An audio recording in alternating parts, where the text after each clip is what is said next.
The Big H Podcast, tune in now. Conversations that'll wow. Laugh and learn, stay a while. Let's explore that Hilton style. From the highs to the lows, every story just explodes. Mike's got questions on the go, diving deep from head to toe. Every week the guests align, sharing moments so divine. Stay with us, the pace is fine. Every episode you'll find. The Big H Podcast, tune in now. Conversations that'll wow. Laugh and learn, stay a while. Let's explore that Hilton style.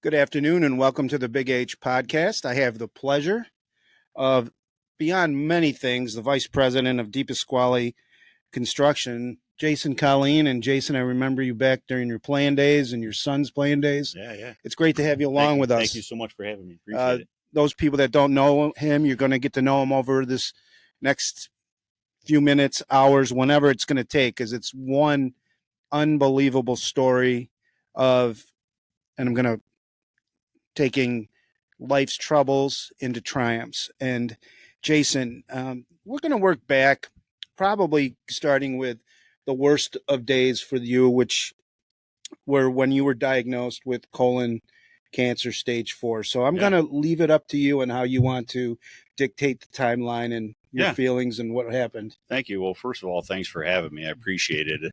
You know, I mentioned I just got a book called My Message, and without having platforms like this to share my message and encourage others and allow others to hear this story and get some encouragement and positivity out of it, I appreciate the platform. Welcome.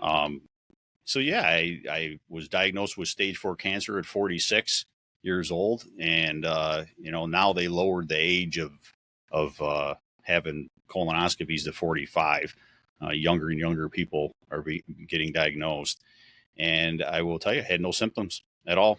I ended up in November of 2021, I noticed a hernia, an inguinal hernia flare up. I actually had COVID. My wife had COVID really bad. We didn't know if that was part of it. And then I ended up going in, had an inguinal hernia. I had the stomach ache in January of 2022. And I thought maybe it had something to do with the hernia. So I called the doctor, my primary care doctor, and said, you know, I have this stomach ache. And of course it's January, there's snow. We're shoveling, right? We live in Rochester. And I'm like, hey, did I do something with this hernia while I was shoveling? And the doctor said, go get an ultrasound. And we did the ultrasound, and they found tumors on my liver. And they scheduled a colonoscopy for me, which I had. And then they found cancer in my colon, and I was diagnosed with stage 4 colon cancer. Everything moved really fast from that initial phone conversation with my primary care doctor to sitting in a chair receiving my first dose of chemo was 1 day shy of 2 months. Mm-hmm. So it moved really, really fast, and I ended up having colon cancer that metastasized to my liver. They didn't see it anywhere else. And I started going, I went to the University of Rochester. They are pioneers in doing transplants on cancer patients with, they call it metastasis to the liver. And they were the second hospital in the world to do it. Besides Norway, they were the first in the United States.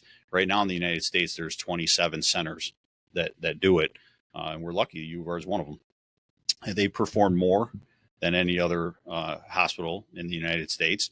And it was actually the gentleman who performed my colonoscopy said, hey, they're doing this program over at Strong. And are you interested in it? And I said to him, yeah. And he goes, well, you know, I worked with a doctor over there. He goes, let me see if I can get you. He goes, would you like to go see him? I said, of course. He pulls his cell phone out of his pocket. He calls the doctor. He goes, I'm sitting here with a 46-year-old male, and stage 4 looks like, and the following Monday I was over it strong in the room talking to these folks. And like I said, it moved real fast. I ended up having 42 rounds of chemo total.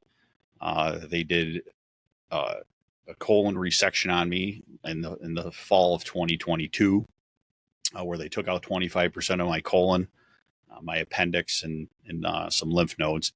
And then they threw me back on chemo. And then I had my live donor liver transplant in December of 2023, in which my son, my 32-year-old son, was my donor.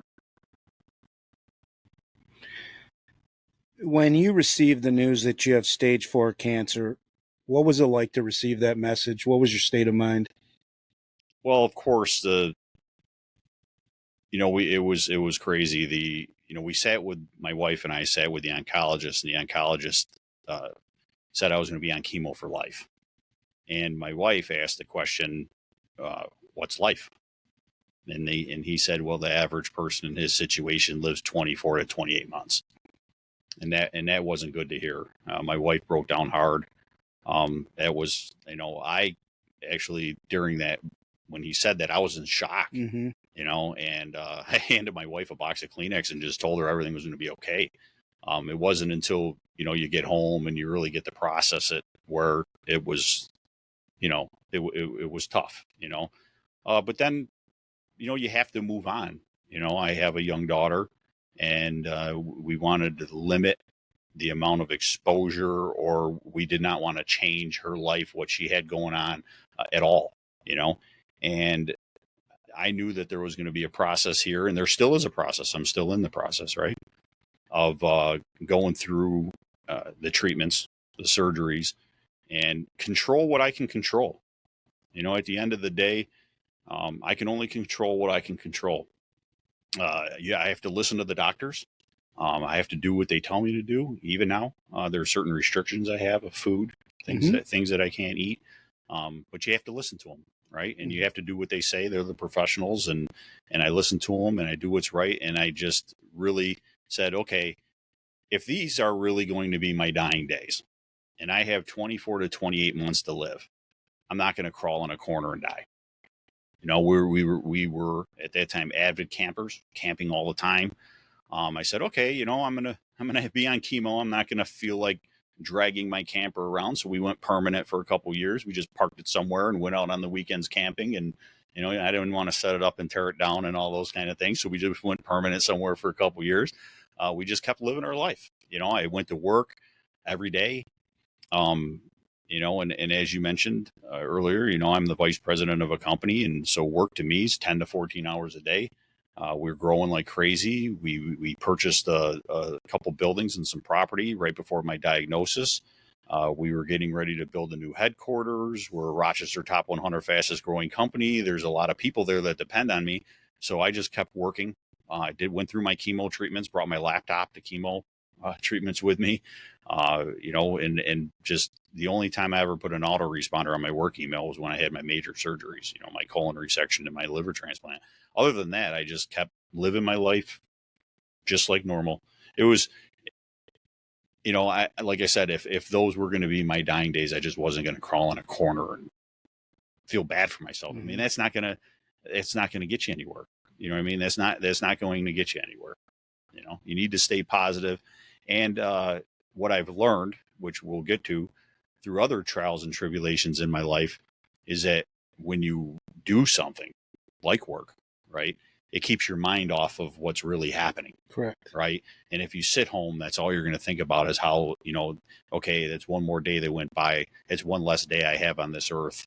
But if you're working, it gives you a sense of purpose. It's keeping your mind off of the problems you have going on. You're still able to help others, work with your colleagues, win awards, go to award ceremonies. You're still accomplishing things. You're still doing things, which, it means a lot. So you had 42 rounds of chemo. Can you tell me a little bit, what was that? Was that medication or was that injections, or how did you do it? It was injection. I still have a port in my chest. Those were injections. I would go into the hospital. It was, so another gentleman that I know who went through treatment, he gave me the best piece of advice, and he said, go on Wednesdays. He said, because you'll go on a Wednesday and you'll have your treatment. And then what they would do is they would actually hook me up. I had a chemo that I walked around with for 2 days. It was in a ball. They give you a little fanny pack, and you walk around with it for 2 days. And then a nurse would come to my house on Friday, disconnect me. You feel terrible, right? And they give you medication so that you don't feel sick or get sick. Take that for a couple of days. By Monday, I was back to work. Back to work on Monday. And then every day you feel a little better, a little better, a little better.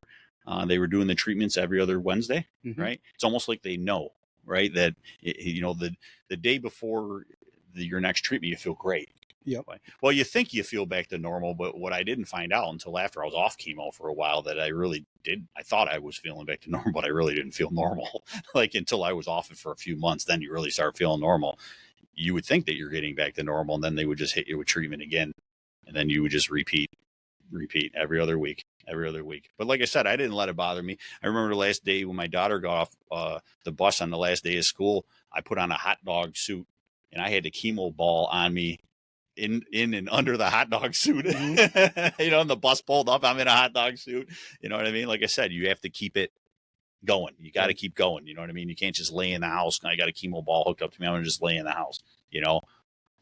Those days were tough because with the ball, you can't shower. You're hooked up to your port. You can't shower. So I would work from home those 2 days.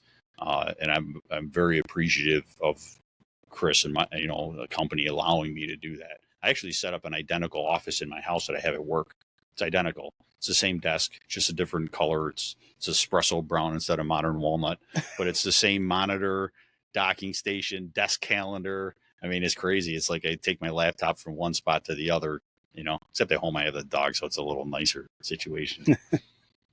Now, people always say, I felt terrible through chemo. Explain to me some of your symptoms and how your body responded to it. Yeah, I mean, you do feel terrible. I mean, you're basically injecting yourself with poison, right? Yep. So it drains you. You have no energy. It drains you. And but thank God for coffee, right? Right. So I stayed on a lot of coffee, and like I said, it does drain you, especially those first days. I mean, my infusions in the beginning were I was getting 4 different types of chemo.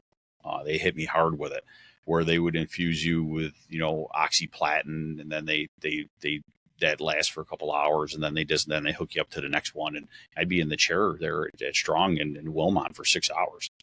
And, then they would remove, after I believe it was 11 doses of oxyplatin, they stopped that one because it will cause nerve damage.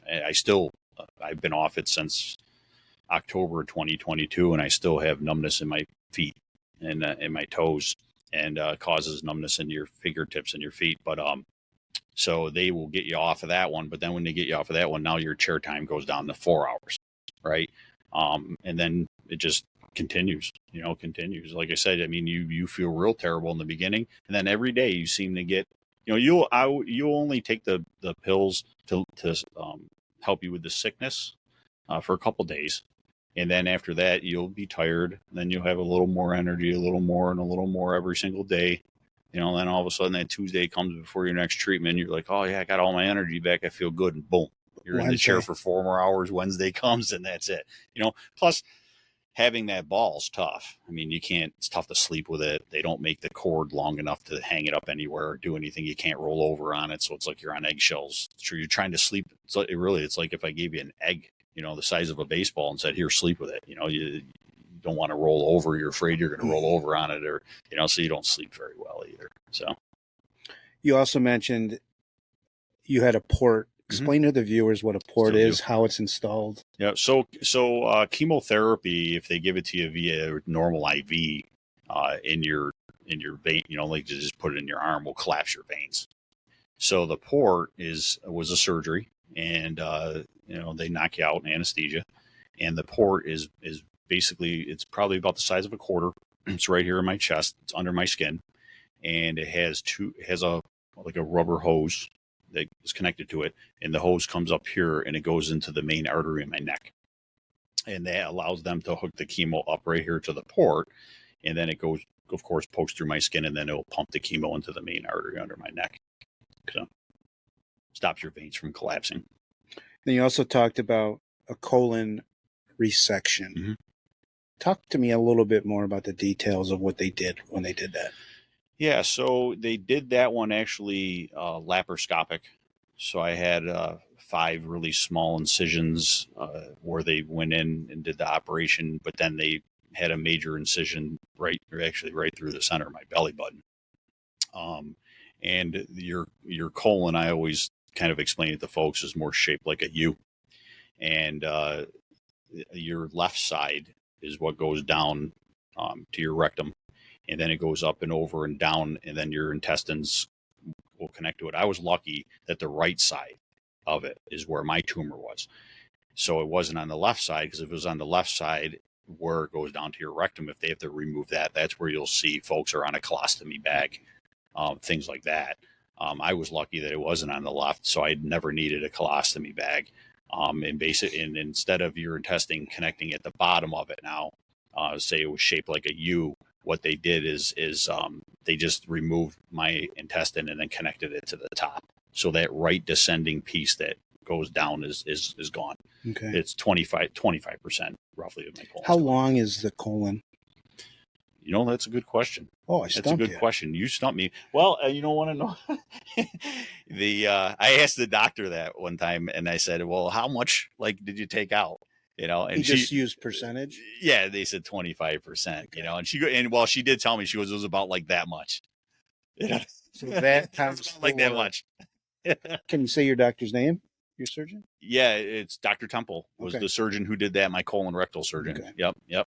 And she's great. She's great. She came from MD Anderson down in New York City, which is, I think, the number 2 cancer center in the United States. Or I'm sorry, Sloan Memorial. MD Anderson's number 1 out of Texas. Sloan Memorial, New York City's number 2, and she came from Sloan out of New York. Yeah. Now, when you had the surgery for the colon cancer, did you also have the liver treatment or removal at the same time? No. They have to wait. Yeah, they have to wait. So they did the colon resection in September of 2022. So basically, I'll tell you the timeline of it, right? So the first thing they wanted to do were to stabilize the cancer, right? So they throw me on massive, like I said, it was 4 different chemos. So they throw me on it first thing, right? In March of 2022. I'm on it for 6 months.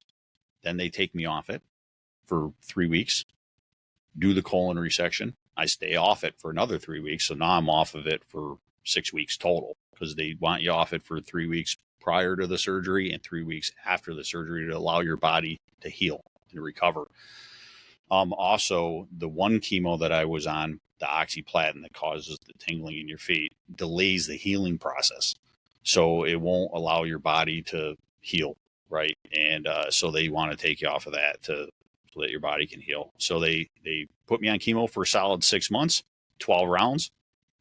Then they did the colon resection surgery. And a few weeks after the colon resection surgery, they put me back on chemo, and that's it. Every other week until November of 2023, 1 month prior to my liver transplant. My liver transplant was in December of 2023. So, now talking about that liver transplant, talk to us about the search. What ended up happening? Yeah, because it involved your son. Mm-hmm. Well, you know, my son came to me first. He came to me first. You know, we have, of course, family discussions of what's happening, you know, and he came to me first, and I told him, no, I do not want you doing it. You know, look, it goes against parenting, being a parent, right? I mean, we do everything we can our entire life to protect our children. That's what we do, right? Mm-hmm. You know, from them being little kids and, don't go on the road. Mm-hmm. Look both ways before you cross the street. I mean, it's constant all the time. It doesn't matter if they're 3 or 30, right? We're still, being parents. Mm-hmm. So putting him on a table to have a surgery like that voluntarily, taking out 60% of his liver, which is what they needed to take out voluntarily, is just, it goes against everything there is about being a parent. So I told them no. And I put in, it was in right after my colon resection surgery, right? That went well, and everything went well. And it was, like I said, that was in September of 2022. And in November of 2022, the transplant department over at Strong said, okay, it's time to start looking for a donor. Let's really start going and looking for a donor. I believe they said something to me a little bit prior. I didn't put anything on Facebook right away because the holidays were around and Thanksgiving and everything like that. And I really wanted it to be read.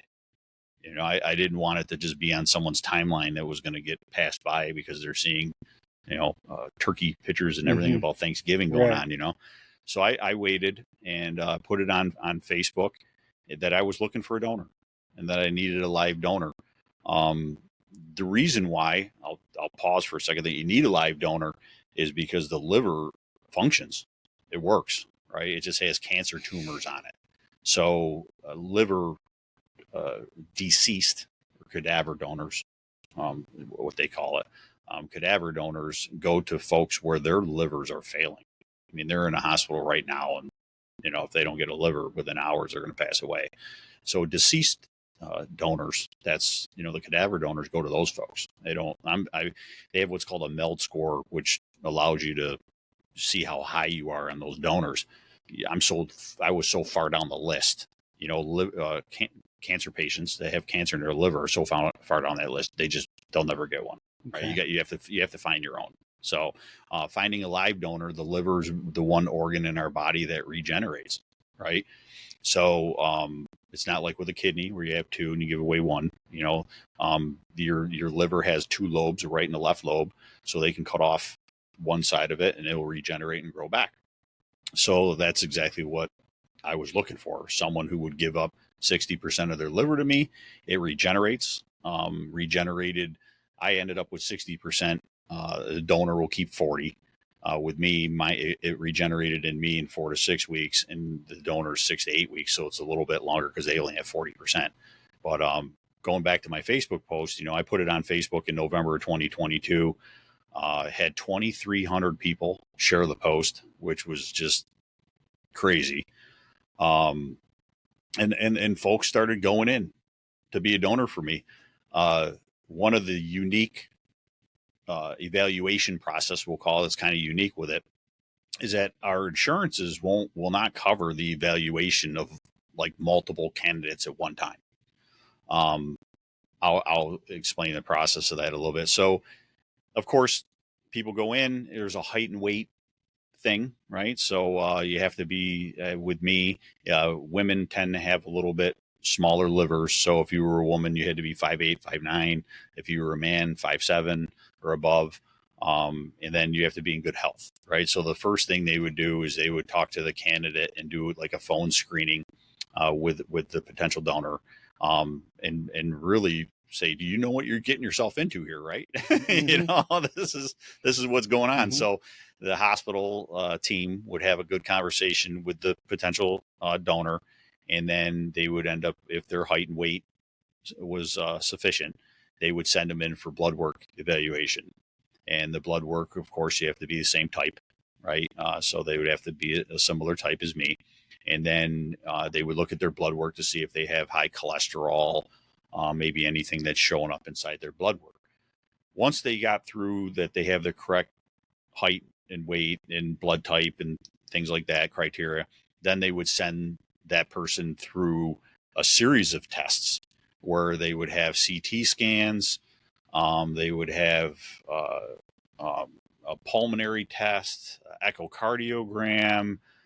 They want to make sure that, your lungs are good, your heart's good, and go through everything. And then if you get through that phase, they would actually take a 3D model of the person's liver and send it to Germany. And they would tell the University of Rochester exactly where they can cut it, because you have to cut it around veins, right? They would say, okay, you can cut it. This is exactly where you're going to cut it. And once you cut it there, this piece that you take off to give Jason is going to weigh this much. And it needed to weigh 1% of my body weight. So it needed, and I'll just say I was 210, right? So they needed to weigh 2.1 pounds. And in one instance, I had someone make it all the way through there, and it was going to weigh 1.9 pounds. And that was no And good. it was no good. Okay. And I told the doctor, "You need me to lose 20 pounds? I'll lose 20 pounds." And they're like, "No, you need everything. You can't go on diet. You need everything you can to heal, and you can't do that." So she was ineligible to donate for me.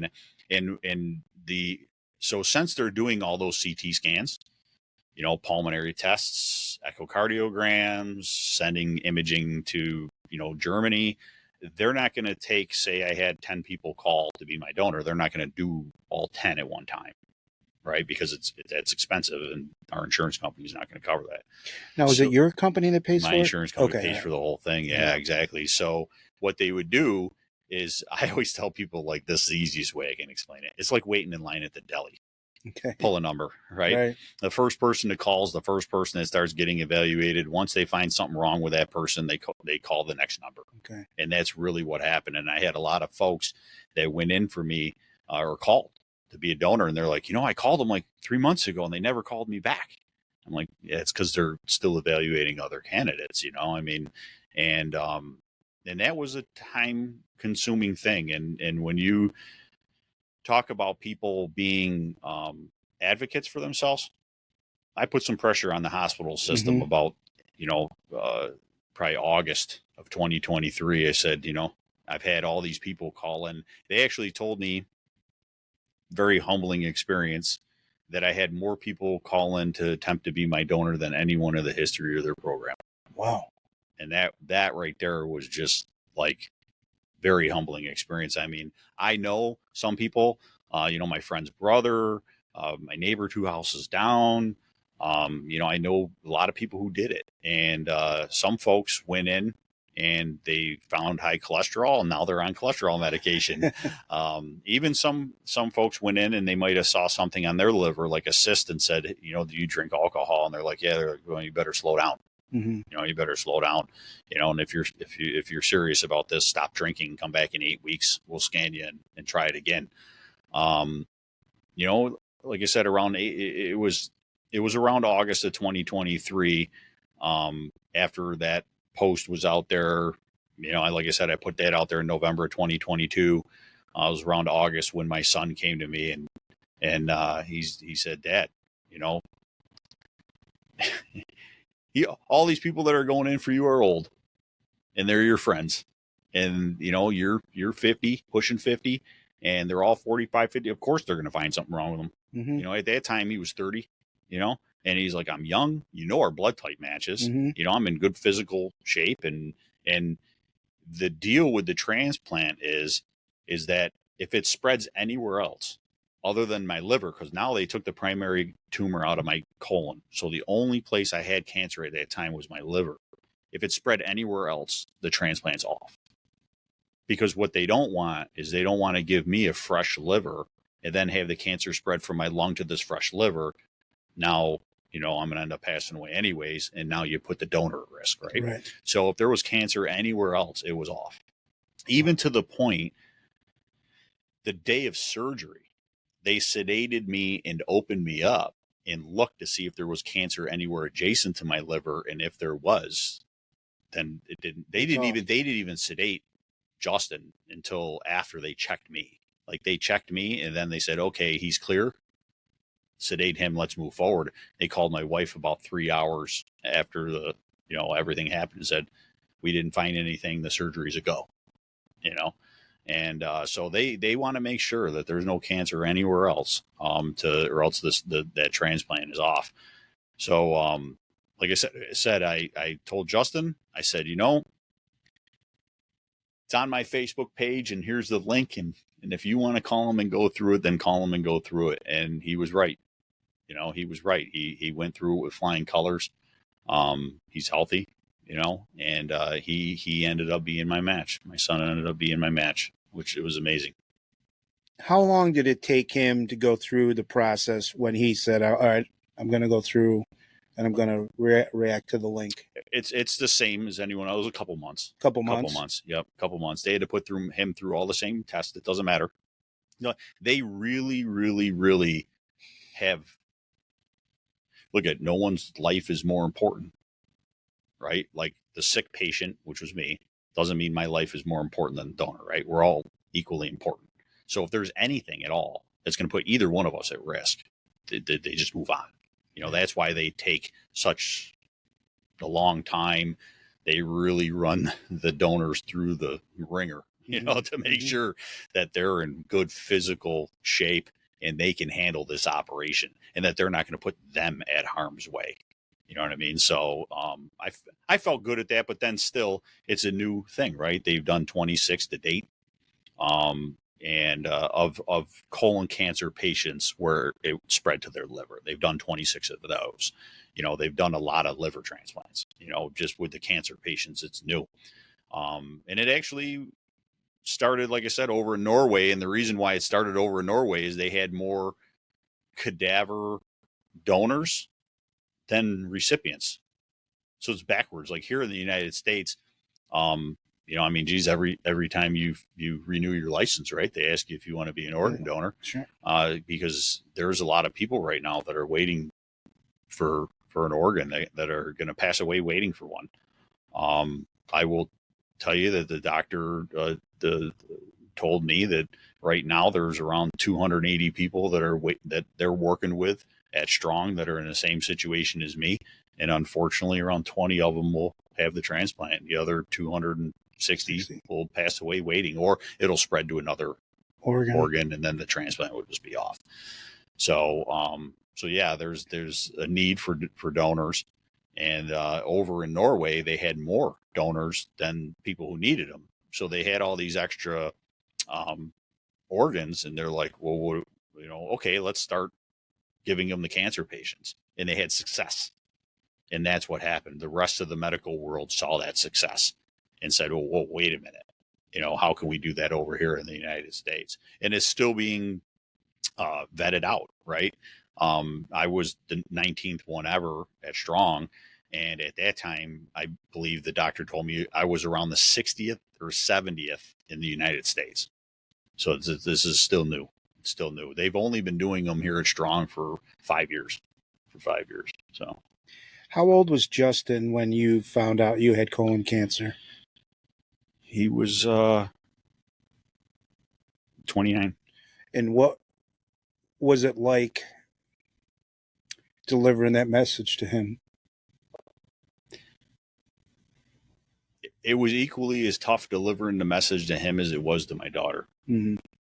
I didn't know how much you gave. I told her. We told her. We sat her down and told her that, Daddy was sick, and that, and it's too bad that she saw it firsthand too. When she was in kindergarten, one of her classmates had cancer. Okay. And so they did some things there when she was in kindergarten with that classmate of hers, which, I'm friends with the classmates' parents and everything, and good people. But Nina was around that, and she saw it. And I told her, I said, look, Daddy's going to beat this thing. Don't worry about it. I'm going to be sick. I'm going to be home. I'm going to be on some medication. I'm going to have doctor visits. These things are going to happen, but everything's going to be okay. Everything will be fine. And, and I meant that. And I still do, because I'm still in the process. Like I said, everything will be okay. Regardless if I made it or didn't make it, they'd be okay. Right. They'd be okay. Everything would be okay. My son, of course, he's older. He can process it better. You know what I mean? But yeah, delivering that message to your kids is tough. It was tough. What gave you strength through this? And maybe even continues to this day to give you strength? Well, I'll segment that a little bit. There's strength, and then there's mindset, right? My mindset was that I can control what I can control, right? And there's nothing, so many people get worried about things that have not happened yet, right? They spend so much time focusing on things that haven't happened yet. And then those things never happen. And you're like, you just sat here worrying about it for days and being upset or whatever the case is about this thing that's going to happen in your life, regardless if it's cancer or, someone being in school being bullied and they got to show up the next day and they sit home all weekend long worrying about this bully that's going to get them when they go to school on Monday. And then guess what? On Monday, the bully's not there, or they don't do something to them. And they're like, now they just ruined their whole weekend for what? Right. So I'm just bringing it down the little micro size right there, right? People worry about things every single day that don't come to fruition. And people worry about things also that have already happened. And those things have already happened, right? So no matter how much you worry, how much you get upset, it's not going to change something that already took place, right? You're in this moment. So when you're in the moment, you can only control what you can control. So you have to live that moment as what it is, right? And that's exactly what I was going to do. I wasn't going to let it, I'm not going to worry about it, right? Doctors already told me I had cancer, so I can go crawl in a shell somewhere and not live my life. And it's not going to change the fact that I don't have cancer. It's not going to make it go away, right? And I also can't be like, okay, doctor told me I had 24 to 28 months to live. I'm dying in 28 months. I'm going to just go reckless here, right? I mean, that's not the way to do it either, right? You have to spend time with your family and do the right things and continue to live your life. You have to have that positive mindset to be able to push through it. Now, the reasons why, right, that's one is, of course, my family. My family is everything to me. So, I've sacrificed a lot over a very long period of time to provide and be a good father and be a good person. And I wanted to, and I still do, right, want to be around for a very long time to be able to support my family and be with my family. That's what it's all about. Then you have that next level, family first, but then you have friends and neighbors and colleagues and a long list of people that you enjoy interacting with and being around and being with. And I'm blessed that I've been in the neighborhood here. I live in the village for 22 years. It'll be in October, and I have great neighbors and great friends, and we laugh and joke. And we actually had a little Winterfest party yesterday, which was nice. We all got together and had a bonfire and got all the kids together. But, you want to spend time and be around those people too. And I've always tried to be a good person, good neighbor, good friend, good colleague. And I really want to just, like I said, continue to be here for my family and continue to watch these goals. There's a lot to do still. I have a lot to do still. My son isn't married yet, so, I don't have grandkids yet, and my daughter's 12, she has to still graduate. And, there's a lot of milestones. There's a lot of things that need to take place here, and, and of course my parents, one thing, we'll get to eventually, but, my brother passed away, and he was it, right? It was just my brother and I. And so I'm the only one left, and my parents are alive. And, if I passed away and they were still here and they lost both of their kids, that's tough. That's tough. Right. I couldn't imagine being in that situation. Right. So, it's just, I need to be here for my family. So. Do you ever experience a time where instead, people might be like, hey, Jason, you got this. You're so positive. But do you ever have those moments where deep down inside, you're like, I don't know if I do. I still don't know if I do. Really, it's like they keep scanning me, right? They keep scanning me every 3 months. They're on what's called surveillance now, right? So they got me under surveillance. I had stage 4 cancer. I had a cancer cell in me. So they keep looking for it. But I'm here now. I'm good today. Everything's fine, right? I'm here with you, right? Mm-hmm. The sun finally came out today, right? Right. We're here. We're here. I had breakfast with my daughter. Saw my son a little bit a couple days ago. I had to bring him his mail because he still has his mail getting mailed at my house, even though he's been living in the townhouse for the last 4 years. Right. But no, we spent time together. Talked to my father on the phone yesterday for a little while.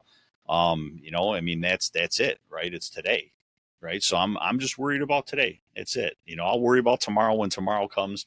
And like I said, I'm not going to worry about it. I'm not going to say, okay, well, you had the cancer in you and it's going to come back. If and when it comes back or whatever happens, I'll just deal with it just like I dealt with it before. It'll just be, you know, I mean, I'm full of analogies, right? Sure. So I've always told folks like this, right? We all know that if we get on an airplane, that there's a possibility of hitting turbulence. Right. Right? We know that. We're sitting here right now. We know that, right? So if you're on the airplane and you're sitting next to someone and you hit some turbulence in the airplane and you start screaming, "Oh, we're going to crash. We're going to die," right? And you freak out. That does nothing. Right. Other than it gets you upset, the people next to you upset. It just gets everyone fired up. And then guess what? The plane, you hit some turbulence and the plane smooths out and everything's okay. You freaked out over nothing. Exactly. So just the turbulent hits, just sit there and ride it out, right? Understand that it's going to be okay, right? Everything is going to end up being okay. So just ride it out, let it go, right? There's no reason to get upset, and you're going to just get everyone else around you upset, and it's not going to solve anything. So just be okay. You'll be fine. Everything will be fine. Now, going back to your immediate family, you became a dad at a very young age. Talk about how that came about and how it made you grow up real quickly. Yeah, for sure. I was a junior in high school here at Hilton, class of 1993. Was a junior in high school, and found out that I had my longtime girlfriend. We were together from my sophomore year of high school to my sophomore year of college. So we were together for 4 years. It wasn't anything that was like fast. So we spent a long time together, and and just to talk about that real quick, I always tell folks that was the best situation ever, right? Because number one, like you said, it made me grow up. I wasn't running with the best people when I was younger. It made me grow up and focus on what are you going to do now? And the other thing is that when we did separate, right, my son's mother and I, we just grew up different people, right? So we were young and we're 19, and now we're starting to get into ourselves, right? We're not little teenagers anymore, right? And you were like, okay, well, what are we going to do, right? So we stayed close. We stayed good. We stayed friends. We spoke. Everything was fine. We had joint custody the whole time. My son lived with her when he was younger. We moved in with me when he was 11. And still to this day, we're in communication with each other. I remember when he was living here with me, I think it was his 13th birthday, and I had his mother's whole side of the family, everyone over at my house, right? We all celebrated together, right? That's the way it's supposed to be, right? Football games, when he was playing football at Hilton, his mom's there, all his grandparents are sitting next to each other in the bleachers. It wasn't like you got one side over here and one side over. We're all sitting together. We're all hanging together. We're all talking to each other. We're all hanging out. And even to this day, I mean, like I said, I was camping. Her father, so my son's other grandfather and uncle would come to my campsite every year. We'd have steaks, burgers, hang out. So I'm hanging out with her father. You know what I mean? We've been separated for 30 years now, right. And I'm still hanging out with her father. Great guy, good family, good people all around. Her mother, everybody, good people, brothers, everybody. So that worked out the best, because I think a lot of times when people have kids and then they separate in their 30s, and you have assets, you have a house, you have 401k plans, you have all these things, right? It just goes like this, right? And I was able to skip all that, right? Because we didn't have any of that, right? We were 19 when we separated. There was no 401k plan, right? So we were able to just get through all that and say, okay, we have a child, right? What are we going to do, right? And what's in the best interest of him? And that's exactly how we handled it. You know what I mean? And everything worked out good. Everything worked out good from that standpoint. But like I said, I was 16. I was 17 when he was born. So I was a senior at Hilton for 1 month. He was born October 23rd of my senior year. So I was a senior for 1 month when he was born. And that, like I said, that straightened me up pretty good. So you find out your girlfriend's pregnant. Mm-hmm. What thoughts went through your mind, your parents' mind? Like, How did they deal with it? Because this happens even today. Oh yeah, yeah, for sure. Well, they weren't happy about it, Right. right? My father is a blue collar guy, right? Spent time, was drafted during Vietnam, got out, worked for the Monroe County Water Authority for 32 years. You know, he was out in the rain, the snow, the sleet, the ditch, the mud, right? And he didn't want that for his children, you know, and he still does. And even with my son, puts an emphasis on education, right? And he always told me, and he's absolutely right, that you make more money with this than you do with these. And that's what he always preached to me. And he felt, you know, of course, I mean, that it was going to stop me from going to college, right? And it was going to stop me from getting that education, and then it was going to stop me from becoming a success, right, and having a good career and things like that.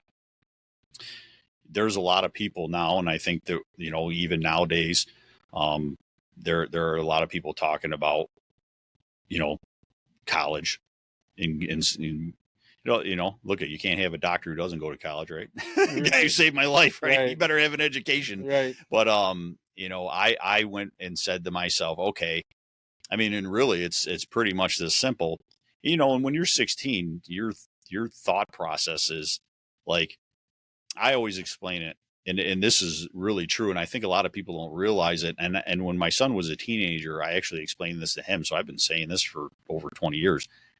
You know, kids just don't think about tomorrow.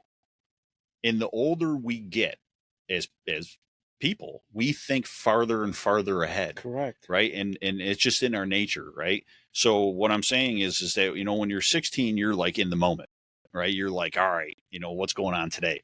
When you're 18, you might be saying to yourself, okay, you know, I'm going to college. I'm going to graduate in 4 years. What's going to happen in 4 years? Right. Then all of a sudden you're 22, 23, you get out of college, you get a job.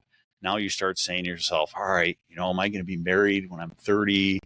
Am I going to have a house? What am I going to be? So now you're thinking, you know, 8 years ahead. And the next thing you know, you get into your 30s and you hit those milestones, and then you start preparing, okay, you know, I got to start saving to my 401k here. I got to start doing some things. So when I'm 59 and a half and I'm going to retire, right, then I'm going to do these things. And now when you're someone like my father's age, right, who's in his late 70s, you're like, what am I going to leave everybody when I'm gone? So it's just natural progression of the older you get, the farther ahead you start thinking out. Right. Yeah. So when I was 16, I'm just thinking about today. Right. So I'm like, okay, I have a problem. Right. Or not a problem. It ended up, it's a blessing, to be honest with you. Now you sit back, it's a blessing in all facets. It is like, okay, there's a circumstance. We'll call it a circumstance, right? What am I going to do about this? Right? How am I going to handle this circumstance? Right? And when I was in 8th grade, I took a studio and art class here at the middle school where I got a high school credit. Right? So I was really good at drawing. And my brother, who was a few years ahead of me, he graduated in '89 from Hilton. Said, hey, you know, they got this printing class. He goes, and you should take printing. You know, he goes, you can take your drawings that you're making and you can print like hundreds of them and give them away to all your friends. And I'm like, really? And he goes, yeah. And I'm like, oh, that's pretty cool, you know? So I took some art classes, like studio and art and things, when I was a freshman. And then when I was a sophomore, I took printing class, and Hilton had a great printing program for many, many years. It was Hilton and Edison Tech were going at it for years. And there are still, to this day, I mean, hundreds of people that are out there in the printing industry right now, working, contributing in the printing industry, and not just in Rochester. I'm talking, you know, around the United States, that came out of Hilton's printing program. And, you know, I took printing my sophomore year of high school, graphic communications 1 and graphic communications 2. And then my junior year, the first half of the year, I took advanced graphics. And after I took that advanced graphics class, I had an average in the 90s, right? And then I became a student teacher, where you would go down in your off days of gym, and I would help in the printing lab with the other students and help teach them and instruct them, and you get a credit for it, you know. and it was a lot better than being in a study hall. So, so I went down there, and that's when I found out my girlfriend was pregnant. And I actually was, and I'm not sure, like, if the record held or not, but when I won it, there was this big portfolio contest that would go in the mall. They would put all your printing projects in the mall. And I won a senior portfolio contest when I was a junior. So I was like the only junior that ever won this senior port. I don't know if anyone else ever ended up doing it, but that was I was having success in printing and winning these competitions. Had some won some scholarships. Right, the Rochester Club of Printing House Craftsmen would put on some scholarships. I won some scholarships, and I find out my girlfriend's pregnant and go to Ron Heinmarch, the legend printing teacher, and kind of after class one day and go, I got my girlfriend pregnant. Can you help get me a job in printing? And he said, you know what, I'll make some phone calls and then see what I can do. And he says, all right, here, go see this guy. And I ended up going there and getting a job of running, some smaller equipment and couldn't really be around the heavy equipment, because you're under 18. So you had to start out gluing notepads and doing some stuff like that. But once I got up there, I started running some machinery and work my way up. So did that put you at that point? Did you know I'm not going to be able to go to college? I'm going to have to be an earner, a provider? So I will tell you, I did go to college for a little while. I went to night school, right? Went to MCC, took some night courses, and went for a little while. So I would work during the day and then go to school at night. And when I was 19 years old and I was enrolled in college at MCC, taking some night courses, my employer offered me an apprenticeship program where they were guaranteeing that I was going to go from $9 an hour to $18 an hour within 3 years. I'm like, oh, that's good. I kept going to college. So I was scheduled to get $1.50 an hour raise every 6 months for 3 years. Right. I'm going to college. I'm working 6 months in. They go, Jason, you're doing an excellent job. Here's $3 an hour. Right. I'm like, okay. Right. 6 months later, Jason, you're doing an excellent job. Here's $3 an hour. I'm like, I quit. I'm not going to college anymore. Right. So I ended up, withdrawing from college. I went for a year and a half.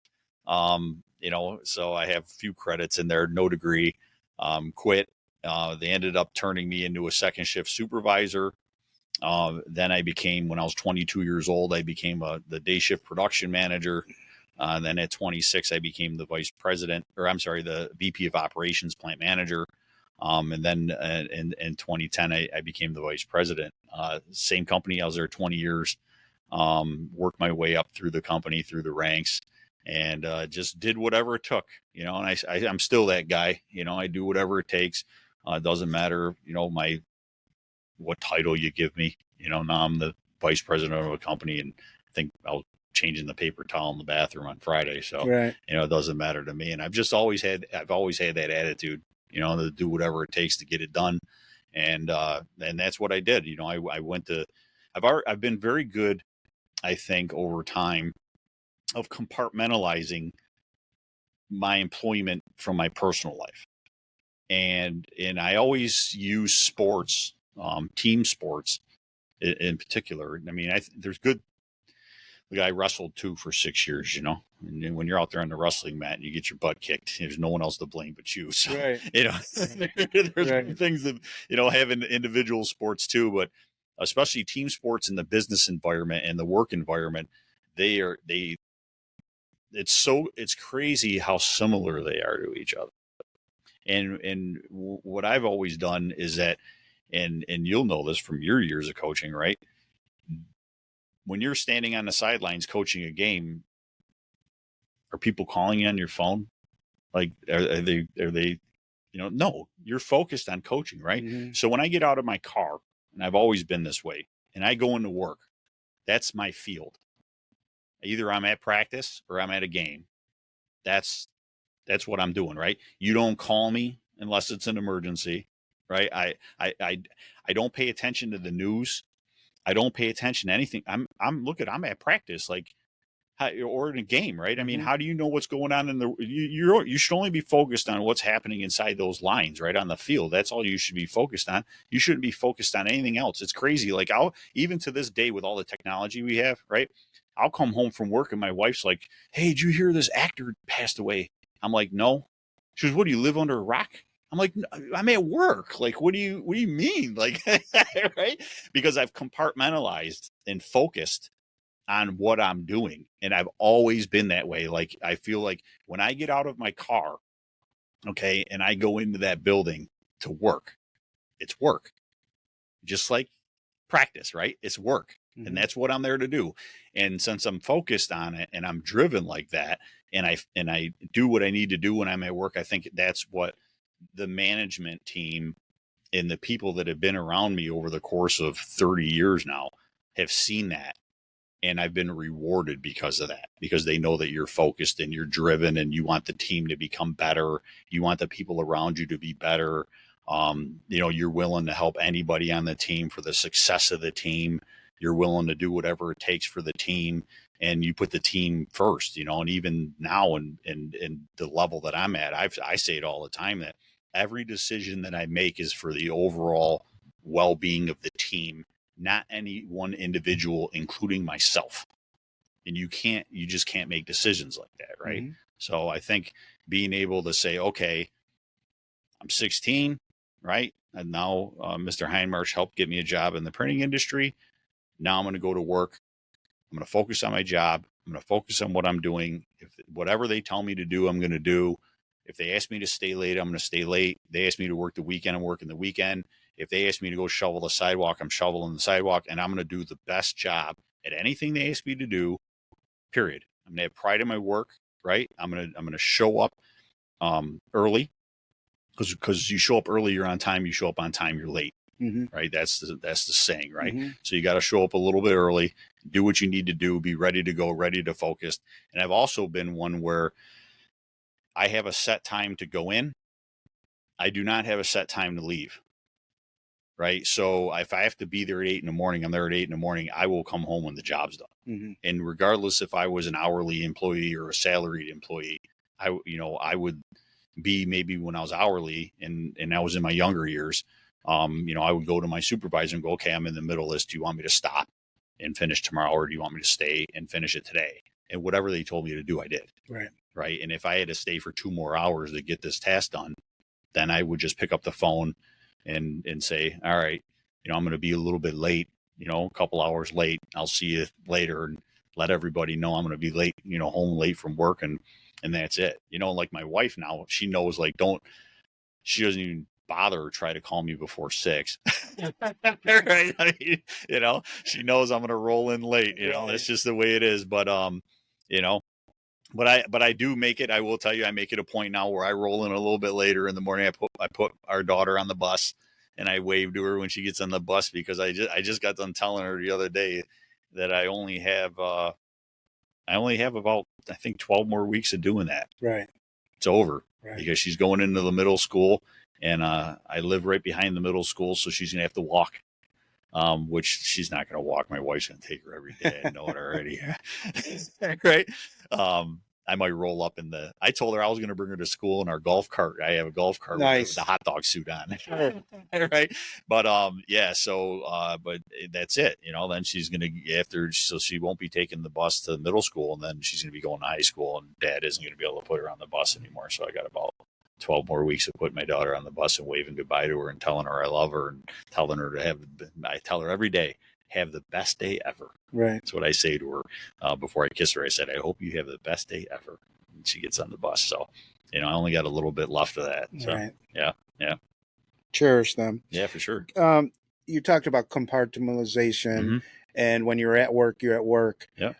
Do you ever run across an employee on your level or subordinate that doesn't strive to do their best every day, or conflicts with that mantra? Yeah, of course. And what do you do? Of course. Well, I try to coach them, right? I mean, that's why I've always said, I don't own any of the businesses. I've never owned anything of any company that I've been with. but I try to coach them along and really put the focus on what we're trying to do here. Because at the end of the day, you work for a company, right? And when you work for the company, there's no, everybody laughs at me because I'll say, they'll be like, hey, well, the company paid for that. And I'll be like, oh, who's that guy? I never met that guy named the company. I don't know what you're talking about. I never, is he got an office around here somewhere? The guy, the company, right? And if you look up the actual definition of a company, it's a collective group of people working together for a common cause, right? Just like a team.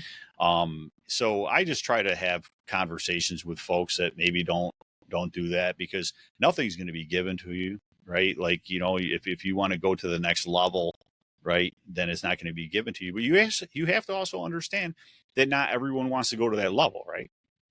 That in business, right, everyone has their part and their piece and their role. And some players just want to be players, and some coaches want to be assistant coaches, and some coaches want to be head coaches, and some people want to own businesses. And that's why I've never owned a business, right? Because if I work the way I work, right, and I've been this way for a really long time, right? If I work the way I work for others, if I had my own business, I wouldn't have a family. Exactly. I know I wouldn't have a family. I would just, because I would work constantly all the time. Probably would I would empty an office and put a bed in there, right? And and just stay there. Who knows? And we do have a shower at our office too. It's next to the gym, but so I really wouldn't have to leave. But I really, that's why I've never owned my own business, because it's tough for me to separate now. You know what I mean? It's just like coaches, right? Like if you look at professional coaches, and if you have ever heard any of them, from Nick Saban to Bill Belichick or any of the great coaches, they're it. Like, you win something, okay, enjoy it for a couple hours, and then it's time to go to work, right? And you're watching film, you're putting in time. I've even seen, before you want to talk about a multitasker, I watched, I don't know if it was an ESPN 30 for 30 or something, where Bill Belichick was on a bicycle eating and watching film at the same time. Like, that's insane, right? That you're getting exercise, and you're eating, and you're watching film all at the same time. And that's how you can accomplish a lot in a very short period of time, and you can watch a lot more tape than the other coach. Sure. Right. Because the other coach is going to stop watching tape while he's eating. Right. So he's not going to see as much. You're going to see more than him. Right. So, I've always tried to be smart like that. And then, like you said, when it comes to managing people, and first of all, you have to understand that too, right? You will never hear me say the word employees or staff. I don't believe in that, right? They're people, right? So I've managed a lot of people over my years, because that's what we are.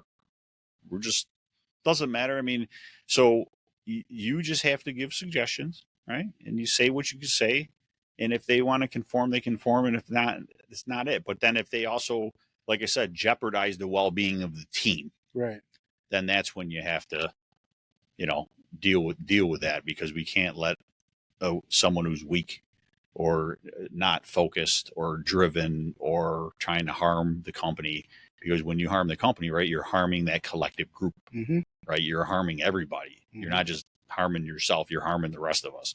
And you have, again, it's the team, right? So just like they say in football, do your 111th, right? You can't have one person over here just staring around in la la land while the other 10 are doing their job.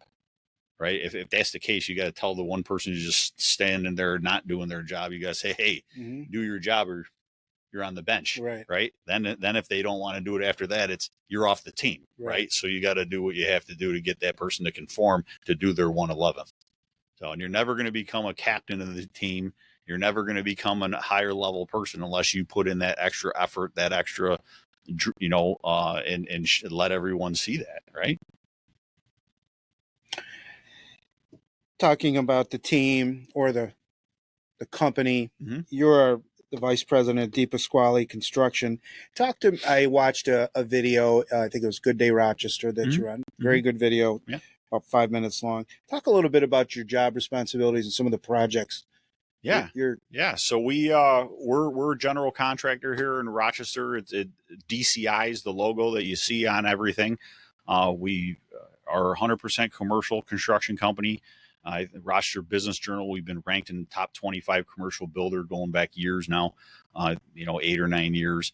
Right now, we're just mobilizing to give you a magnitude of some of these projects. We're just mobilizing to a $54 million project that's going to be taking place at MCC in Henrietta. okay. It's going to be their Applied Technology Center. If you're familiar with the campus where they have the baseball fields, it's going to be that whole parking lot adjacent to the baseball fields, turning into a 100,000 square foot, 2-story building. Okay. That's going to be done in the fall of 2026. Okay. So they want the spring 2027 students to be able to go there. It's again, it's their Applied Technology Center, and so that's a new project that we just mobilized. We just put our trailers there. We're putting the construction fence around, and we're just getting ready to go on that one. But we worked on a lot of projects, probably closest to Hilton here. We did the children's library addition over at the Greece campus, which a lot of folks go there and see that. We did the addition on the Greece Community Center with all the tracks and all the fitness center. That was a big addition going on over there. And we've done a ton of schoolwork, we still do. We're out at West Irondequoit right now.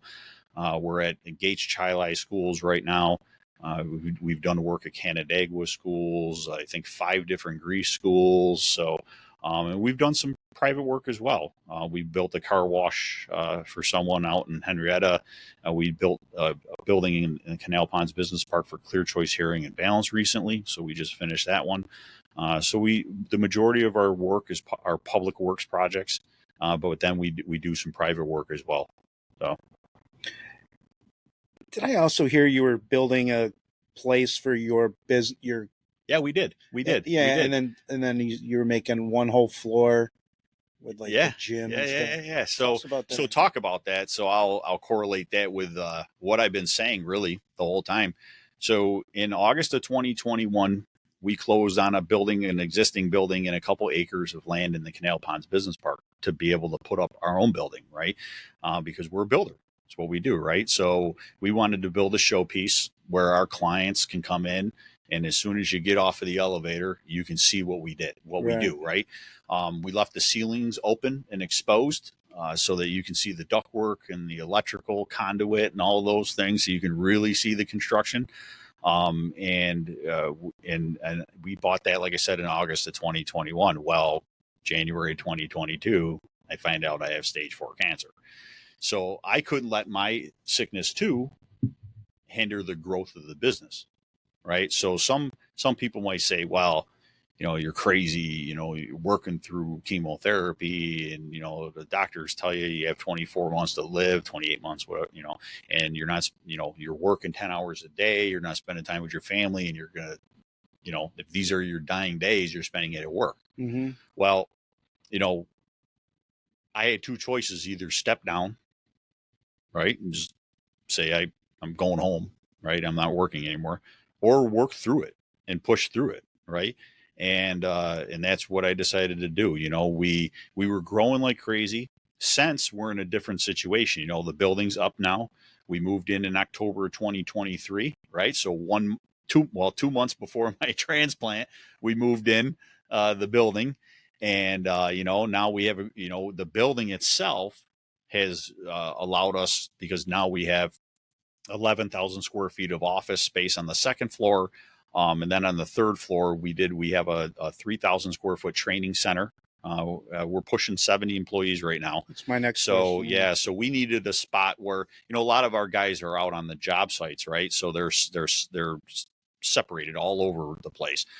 From Buffalo, we're doing JPW Maston Park in Buffalo. We're working at the Lockport Armory right now. So we have projects scattered all over the place. And when you have to do a safety training, maybe sexual harassment classes, things of that nature, you bring the team back, and of course to celebrate too, right? We have our clam bake, that we do. We have our Christmas party. We have, things to celebrate too. Mm-hmm. So we needed a spot where we wanted to bring all those people back, into the building. So we put up the training center. And then off of the training center is a rooftop deck that overlooks the Erie Canal. And we put some nice furniture up there for everyone to relax. And that's been nice. I had a couple meetings out there this summer where I said, hey, instead of sitting in a conference room, come on, let's go. And we sat outside on the deck and sat outside and talked. And then we put a gym in.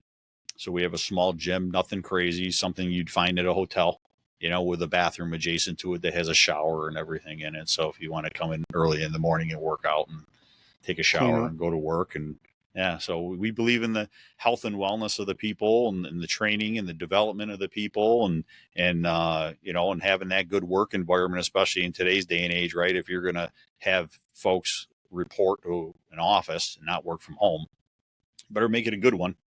We have our cafeteria is amazing. Even the vending machine in it, we bought the vending machine ourselves and we fill it full of snacks we get at BJ's and we round everything to the nearest quarter. So you can get like a bag of pretzels for a quarter. Right. It's great. And you get a bag of chips for 50 cents and a bottle of Pepsi for 75 cents. Right. And, we don't have a vending machine company that's going to charge you $3 for I think the most expensive thing in it's $2. Mm-hmm. But, and that's all for the people, right? You have to have that good work environment.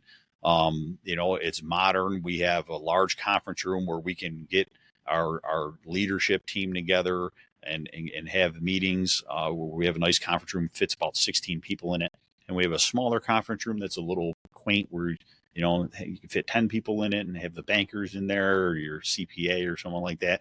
And then like my office even has a table in it where I can have 4 people sit at the table and we can talk right there inside my office. And, I have a 65-inch TV in the office where, I project things to it all the time and sit there and review things and discuss things. And so you have to have those different spots for that development, right? Mm-hmm. So if you're going to, because I'm a firm believer in collaboration. I think collaboration is huge. You're never the smartest person in the room ever. I don't care who you are. Right. You can look, if Elon Musk wants to sit down and talk to me, I'll teach him a thing or two about construction. Right. He knows a lot about, everybody knows a lot about different things. Right. Yeah, exactly. And what you need to do as a good leader, right, is to understand that there's people that everyone has different experiences in life. Right. And they know more about certain things. So what you need to do is find out who's good at what. Right. And then you know where to go to get your answers. Right. You have to be resourceful. You have to be the smartest person in the room, but you have to be resourceful. You have to know where to go to get the answers. Right. And you have to have the right people on your team in order to get those answers. And when you build the team, right, you have to say to yourself, okay, again, going to football, I'm really good at offense, but I'm not the best at defense. I better hire someone who's really good at defense and put them on the team and let them run the defense. Right. You have to surround yourself with people who are smarter at the things you're asking them to do than you. Right. That's the whole object of it. And then when you build that team and you have all these folks on the team now, and then you collaborate, right? You get in a room, you have an issue, you work through those problems, you work through those issues, together as a group. Talk to me a little bit about your wife and your 2 kids. I've got a little bit of flavor for how old they are and stuff, but tell me about your wife, what she does for a living. And So my wife is, this is a funny story. You'll like this. So we're the same age. We're 4 months apart from each other to the day. And so I'm a little bit older than she is, but she's a 1993 graduate from Eastridge. Okay. Right? She went to Eastridge, and she was a cheerleader for Eastridge, and we beat them my senior year on our way to the Section 5 championship. So I always remind her of that. And then I tell her, I said, hey, I go, when you were playing Hilton and you were cheerleading, she goes, yeah, I go, there was this guy from Hilton. He had the big neck roll, right? I said, you were checking him out. That was me. Right? She met you, meeting you. Yeah. I go, that was that guy you had a crush on, right? So I always pick on her about that, and I got to remind her that we always beat him. Right. Still, while she was cheerleading, right? But no, so she works for Consumer Credit Counseling Services of Rochester. She's their outreach coordinator. Okay. So she's been with them for, I think, over 25 years. She's been with them for a really long time. She was a credit counselor for a long time, and she teaches now people on how to budget money. She teaches, classes. She goes all over the place. She has been in jails. teaching people about budget when they get out. Right. She goes and teaches like first-time home buyer classes. She's been to, they have junior achievement programs where they have young kids, and she goes and teaches them like what budgeting is. And so that's what she does. It's either in person. In person. Like yesterday morning, she had to go somewhere. I think it was to a bank and speak in person, or she does in Zoom. So she goes out as an outreach coordinator and teaches folks about budgeting money and managing their money and first-time home buyers and all those things. And that's what she does. And then, like I said, my daughter's 12, so she's in 6th grade over at Village. And then my son is 32, and he lives out in Spencerport and has a townhouse out there, and he works for a home health care company. They have home health care and physical therapy, and he's their marketing director of marketing. So he's doing good. He was he was a 2015 graduate of Fisher, went to Fisher, and played football there when he was at Fisher as well, when they were good. Now they haven't been that good lately. Falling down. Yeah, falling down. Brockport's been whooping them, but no, he has a couple of rings. They were Empire 8 champions. One year they made it to the Elite 8 in the Alonzo Stag Bowl bracket, and I think that was 2013 when he was there. And but they were really good when he was there, and he has some. It's amazing. So his company that he works for, a lot of the leadership team are Fisher football alumni. No kidding. Like the CEO, right? These guys are right, and it's crazy. They're all former Fisher football players. So that's it just proved kind of what I told him. Like when he was looking to play sports in college, and I was like, look, you're not going pro, okay? So let's just go to college, and if you want to play sports because it'll. You'll get a little extra food in the lunch line or something. Right. The chicks will dig you. Right. You'll be in the gym, right? And I will tell you that again, going back to business, right? An athlete, a college athlete, I can tell the difference. We have a couple of them right now. We have a gentleman on our team who played college lacrosse. We have another gentleman who played Division I football in New Hampshire. And when you get those guys, they know how to manage their time because they're used to getting up in the morning. They have to work out, then they have to go to class. Sometimes they have football class in the middle of the day where they watch tape. They have to then go to practice afterwards. They have to lift. They have to do their homework. They have to wake up at 5 a.m. to go back and work out again. Right. So you understand time management really well. And a lot of them guys that we have at work that are young, these young guys that are doing really well, played college sports. So I've always felt like it's good for that purpose. And plus, I mean, a lot of the guys that he hangs around with now are guys that he met in college, when he was playing sports and playing college. And I felt that the campus atmosphere was important too, right? So even though he went to Fisher, they have their dorms, but a lot of the students live off campus, like East Ave area, right? So they have these football houses that just keep turning over, right? Where you rent a room, right. And then the sophomores or the seniors give their class, to the sophomores. Right. So the next year they're a junior, and they stay in the football family, these houses, right? And he rented a room like he was Vic Park B for a while, and he was down there, and that whole experience of the college life is big because you get those friendships that last forever. You know what I mean? And I wanted him to experience that, And going back to my father, I said my father focuses on education, and my father helped contribute a lot to Justin's education. Okay. Where he was like, hey, my dad's always been like that. My dad's like, look, I'm going to save some money for you, and either you're going to get it for college or you're going to get it for when you get married. Right. Or both. Right. And I'm not going to tell you how much it is, but you'll find out if you decide to go to college. Right. And even with me, like I got married, my dad's like, I'm like, Dad, what are you giving me? He goes, I'll put it in an envelope like everybody else. You can find out the next day. I'm like, really? He goes, yeah, because if I tell you I'm going to give you $5,000, you'll get a stupid chocolate fountain or something. Right. So he goes, so he wouldn't tell me. Right. I got an envelope the next day. Right. And so, yeah, he helped a lot with my son's education too, where between my father and myself, make it where the kid isn't in debt now to his years, and he can move on, Mm-hmm. you know, and have a good life without being in debt, you know, which comes from my wife being a credit counselor, right? Right. And being smart with the money. So, but yeah, they're all doing good. Nina's a dancer, so she likes dance. You know, she's doing dance, and she's debating right now on cheerleading, doing some cheerleading. So she's been doing dance since she was little, 3 years old. She started doing dance, did gymnastics for a little while. You know, I tried her in soccer. She didn't like it because they try to take the ball away from you. You know, she's like, why they keep trying to take the ball away from you? They're not sharing it. I said, that's the whole purpose. They're supposed to try to, right? She couldn't understand the concept of it.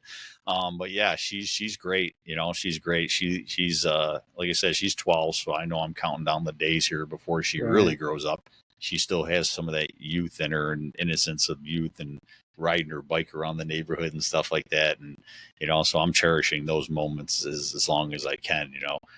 But she's a sweetheart, you know, she's really kind and really good. And I've tried to bring her up like that too.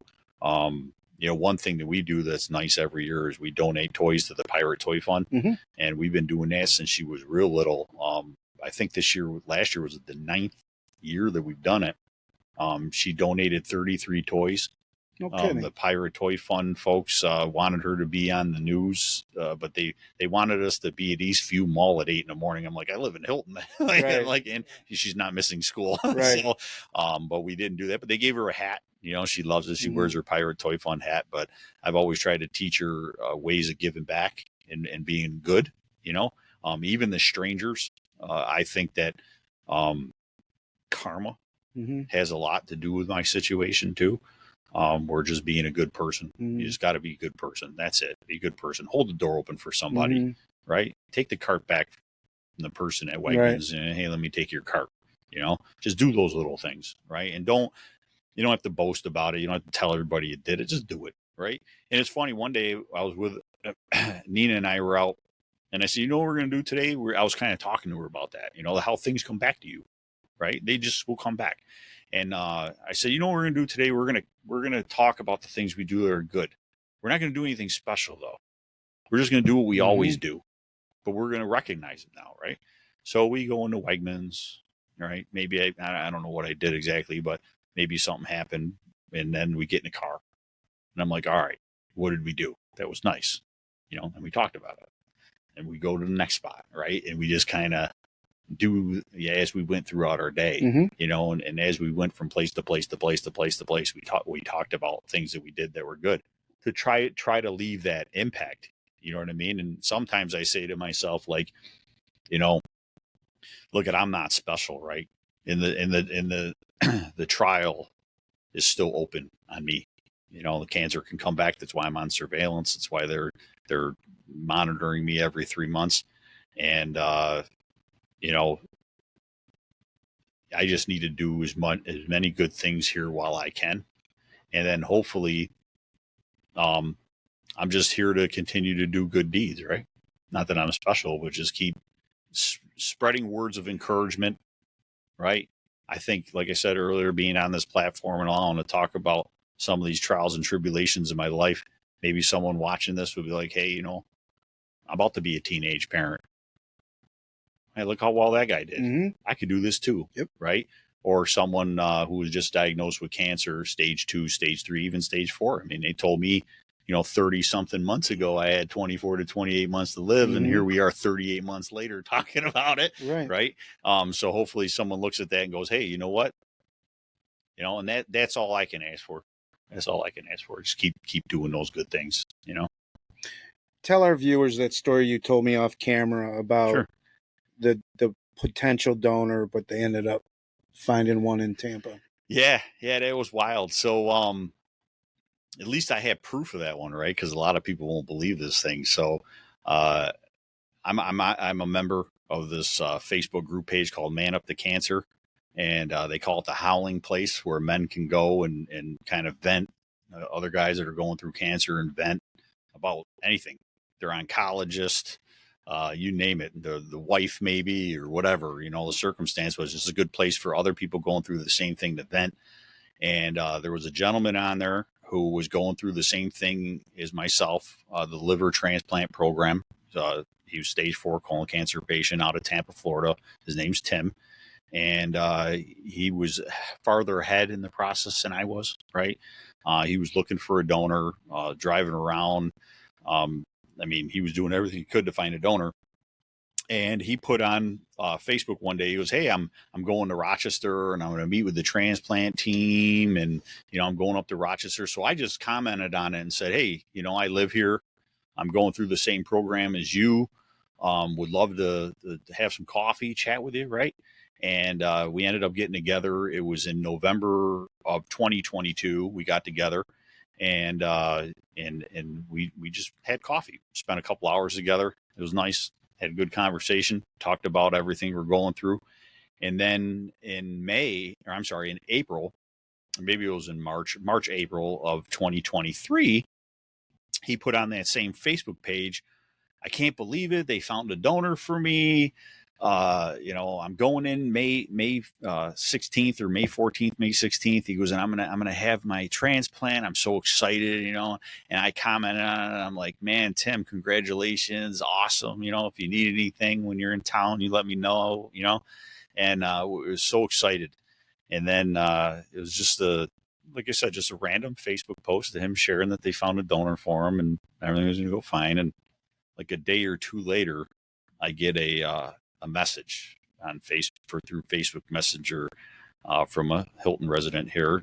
Her name's Beth, and she says, "Jason, you don't know me, and I responded to your Facebook post, right, that you were looking for a donor, and unfortunately, I'm not a match for you. But I do want to let you know that your Facebook post, and it's going to save someone else's life, that I'm going to donate for someone else, and in May."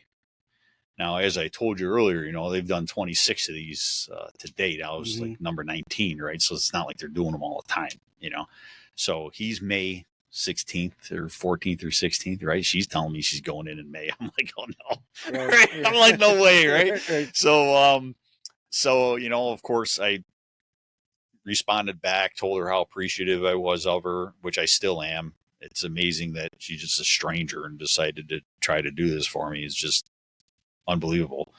And she's a godsend. She's a hero. But I responded back to her, told her how appreciative I was of her, and said, "Do you know who your donor is? Or who your recipient? Sorry, who your recipient's going to be?" And she says, "No, I don't know who it's going to be." And I'm like, "Well, do you want to know who it is? Or are you going to end up?" "Oh," she's like, "I would love to know who it is." I'm like, "Okay." So then I go to Tim, and like I said, I was behind him, right? He was further ahead in the process. So I played stupid, and I'm like, "Hey, Tim, congratulations on finding, getting a donor." I go, "Do you know who it is?" "Nah, they can't tell you because of HIPAA laws and everything, right?" I knew that, but he goes, "No, I don't know who it is." He goes, they can't tell you, And I said, "Well, do you want to know who it is? Are you going to want to find out?" And he goes, "Yeah, of course, I'd love it." He goes, if I want to know who saved my life, I would love to know who saved my life." So then I go back to her now and say, "Okay, just so you know, this is the gentleman's life you're saving." And I shared his Facebook profile and said, "I'll leave it up to you. You're the angel here, right? You're the one saving someone's life. I'm going to leave it up to you to reach out and contact them." And she did. And they ended up having some Zoom calls, and he stayed at her house here in Hilton because he couldn't find anywhere to stay. The PGA Tour was in town. He couldn't find an Airbnb. So he was here in Hilton staying at her house, and their surgery went great. That happened in May of 2023. And mine was in December. So mine was a little bit after that. And I went up to the hospital and brought her flowers and saw him and saw how everything was going. And we've all stayed in contact with each other still, but it's just amazing that, this guy from Tampa, Florida that I had coffee with. And It is. And all of a sudden, these months later, he ends up getting a transplant, saved his life from someone who went in on my Facebook post. You know what I mean? It's just amazing. So, yeah, that's crazy. That, like I said, I had to share the message that she sent me with the nurses when I was in with my transplant. I'm like, "Yeah." I was telling nurses, I'm like, "Yeah, I was here 7 months ago. I visited Tim. He was staying over there." And I would tell them the story, and they're like, no, come on. I'm like, "No, it really happened." And now you can Google it, because Tim came back from Florida. Beth, myself, the University of Rochester did a story, social media post, and a story on the story was really on those two, but it was mentioned in there how I kind of introduced them to each other and how Beth went in for me and all those things in the story that you are. It's online now, but yeah, it's crazy. It's crazy how that all works out, you know. Well, earlier in the podcast, or maybe it was off the podcast, you said that your son Justin saved you twice from when you were in high school. Yeah. And then with the kidney or liver, well, I just think that story right there, you saved someone's life too, and you didn't even know it. Yeah, I know, but I mean, I just did a Facebook post. That was it. You know, I mean, my whole life, my whole drive has been really my kids and my family, right? To provide and drive and you know, just like, you know, I say, you know, and really it's almost like Tom Brady, right? Mm-hmm. He wasn't supposed to be anything. Right. Late round draft pick. Right. You can be a bum. Right. Right. And I felt like that. Right. I had a chip on my shoulder. Right. Where people, oh, you're not going to go to college. You're going to be a bum. Right. And I had to use that to my advantage. And he was that driving force, being that teenage parent and him and just saying to my friends that some of my friends that I was running with, I'm like, hey, you know, I'm a dad now. I can't be doing these things. You know what I mean? I need to, you know, go to work. You know what I mean? It was good to separate from some of those situations. And you know, it was, like I said, he was my driving force and I wanted everything for him. And I still do. They're still my driving force. I mean, it hasn't changed 30 years later. Right. I mean, I want everything for my children and my family, you know what I mean? And I want to help them any way that I can, right? So it's just that, I mean, I think all parents are like that, right? We want our kids to succeed and be better than us. Yes. Right. And so they start making you do certain things, right? Your children start making certain decisions around your family and your children and things like that. I mean, I think if it, you know, that's why as parents, we take our kids to Disney World, right? Or Disneyland. I don't think that we would just go on our own, right? But we make all kinds of decisions and we do all kinds of things for our children, right? And, you know, it was just that it happened to me at 16. Right. And, you know, and it was like, okay, this is the situation. What are you going to do now? And then it was just keep doing it, you know? So. And this last part, I know it's not really a question, but you talked off camera about a book called Mess to Message. Yeah, and there's some things that you haven't brought up yet about your brother, your girlfriend, in the car accident. I want you to end the podcast by bringing that message of struggle. Makes you stronger. Yeah, for sure. Like I mentioned earlier, I think that like if you know, we talked about my professional career here a little bit, and I mentioned the progression of my professional career from going from, you know, a 16-year-old kid and starting out in the printing industry to becoming a second shift supervisor at 19, production manager at 22, plant manager at 26, so on, right? And that progression. And if you looked at that professionally, you'd be like, wow, you know, he really worked hard and made his way to be the executive vice president of a company starting off as a 16-year-old, you know, printing guy. But then you flip over the other side of the paper, right? And you start reading about the trials and tribulations and things that I've gone through from a very young age and how the cards they're stacked against you a little bit, you know what I mean? And right when you think that things are going to be okay and okay, you know, I worked my way through this situation, another one comes up. Correct. Right. And when it seems to me like every 10 years in my life, something bad has happened. Something bad has happened to the point where, well, I won't say every 10 years something bad has happened, because 3 of the times something bad has happened, my son was the best thing that ever happened to me. Correct. So that wasn't anything bad. That was that, you know, but it was a circumstance, right? But the other 3 times were something bad. Like, terrible, right? Where I just wouldn't wish those things on anybody. And when I was in my early 20s in 2001, actually coming up here soon, March 19th of 2001, I had a serious girlfriend of mine. She's from Hilton too.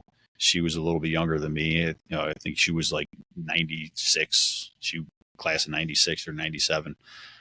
We were together for a couple years, and just normal day, right? We were really serious, and we were looking for a house the day before. We were going around touring houses on Sundays, and Monday morning came just like any other day, and we were going to go to Applebee's and get a bread bowl salad because that's what she liked, is the Applebee's bread bowl salads.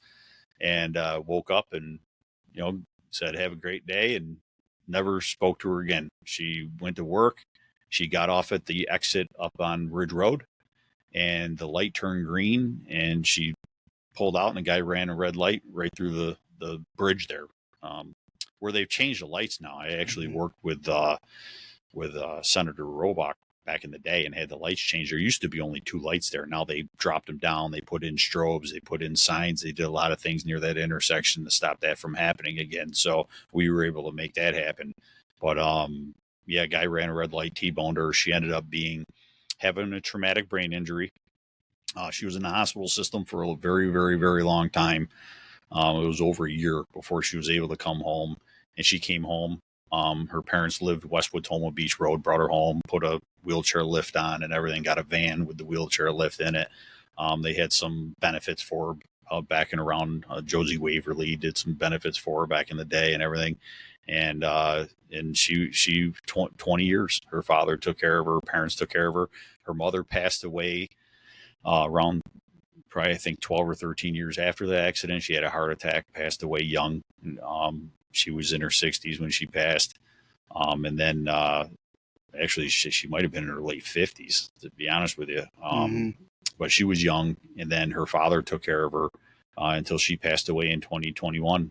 She had pneumonia and ended up passing away. And I stayed with her for a long time after that accident, learned how to clean the tracheotomies in the hospital. And they brought her home. I changed her diapers. It was amazing. I knew all the medical equipment in the room. She was in the ICU for like 3 months. And then they brought her to another regular room for 3 months. And they brought her to St. Mary's Traumatic Brain Injury unit over there, learned occupational therapy, physical therapy, all those kind of things. They were working with her. But that was a lot, man. I was, in my mid-20s. She never spoke. No, never spoke again. Didn't really have no lines of communication. Like, yeah. And then her father just passed away, unfortunately, last year.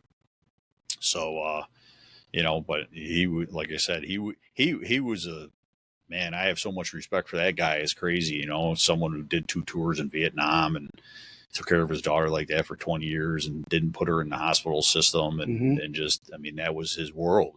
We keep talking about that. Our kids are our world. Right.